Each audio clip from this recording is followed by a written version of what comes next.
عليكم ورحمة الله وبركاته. بسم الله الرحمن الرحيم. الحمد لله رب العالمين، والصلاة والسلام على أشرف الخلق وسيد المرسلين سيدنا محمد صلى الله عليه وعلى آله وصحبه أجمعين. حقيقة اليوم في احتفال وليس في مؤتمر. اليوم هو أول يوم من شهر محرم لعام 1446 هجرية. هذا عيد عند المسلمين، عيد العام الهجري. نجتمع فيه اليوم مع إخواننا في حزب الهدى بار لكي يقيموا مؤتمرهم الخامس السيادي الكبير من أجل الانتخابات لإدارة الحزب ورئاسة الحزب تحت عنوان كبير وهو النظام العادل. نحن نؤيدهم تماما في كلمة النظام العادل وفي عبارة النظام العادل، ونشاركهم تماما في كل همومهم حول الأمة الإسلامية بأكملها، الأمة التي تضم العرب والأكراد والترك وكل المسلمين في كل أنحاء العالم. نحن نريد عودة هذه الأمة وعودة الحضارة الإسلامية وتجمع المسلمين مرة أخرى تحت راية واحدة. تركيا هي الدولة المؤهلة الآن في هذه الآونة لقيادة هذه الأمة. علينا دعمها والعمل من أجل رفعة شأنها حتى تجتمع الأمة من حولها بإذن الله تعالى. مبارك لحزب الهدى بار، وكل عام وأنتم بخير، ونهنئكم بالعيد السعيد. السلام عليكم ورحمة الله وبركاته.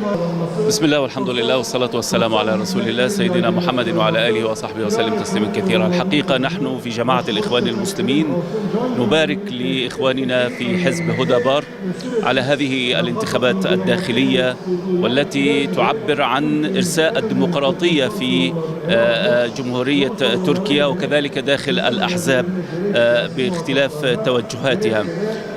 أيضا نثمن هذه الشعارات التي نريد أن تكون بالفعل موجودة في يعني جميع الأحزاب وجميع الدول. شعار العدالة، شعار يعني التشاركية والاستحقاق.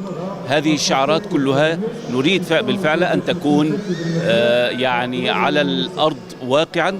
كذلك نهنئ جميع إخواننا في الحزب، نرسل إليكم وإلى الحزب وقيادة الحزب بزكريا الأستاذ زكريا تحيات فضيلة القائم بأعمال المرشد العام الدكتور محمود حسين، وكذلك قيادة جماعة الإخوان المسلمين في مصر في الداخل والخارج.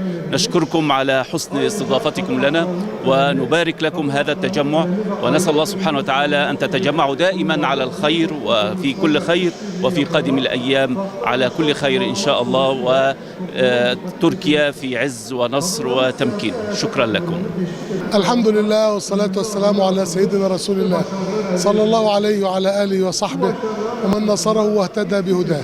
اليوم كنا في سعادة كبيرة إذ شهدنا هذا المؤتمر الحاشد لحزب الهدى في انعقاده الخامس، وهو يعقد كل 3 سنوات.